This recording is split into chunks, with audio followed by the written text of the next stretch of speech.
Okay, so I got my hands on a pen and a notebook, and what happened is that I made my first batch of homemade sofrito. Shout out to me.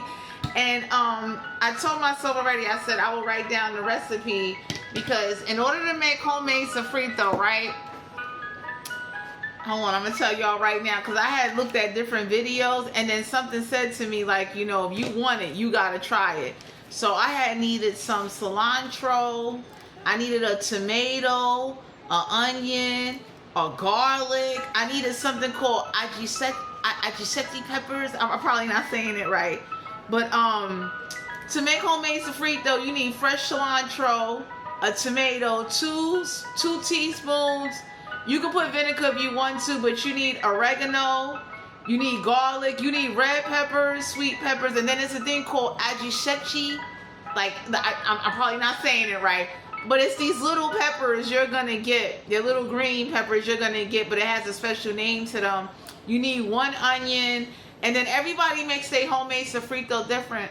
So I made my first batch of homemade sofrito, and I said, okay, I'm gonna get me a notebook, I'm gonna get me a pen, because I don't do automatic writing or nothing like that, but I said I'm gonna write down the recipe, so that way when I go forward with growing certain herbs, because you can grow cilantro, onion, you can grow garlic and stuff like that. But I felt so good that I made my first batch of homemade sofrito. Now I did mine a little different. I put green, red, and yellow peppers in my homemade sofrito. You understand what I'm saying? I didn't add no vinegar and I didn't add no oil. Now what I will do is, though, when I write down my recipe in my notebook and things like that, I will have that listed as optional options if you decide to do that. But I did, hold on, let me show y'all. I made my own homemade sofrito. So look, when you make homemade sofrito, it's gonna look like this, straight up.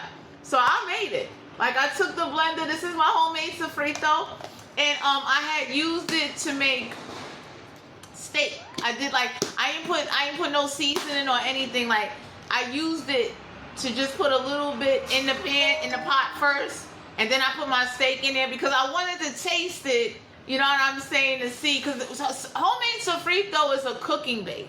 You understand what I'm saying? So you would usually, like, for those of you that like to make, like, I saw videos where they be making certain Hispanic rices.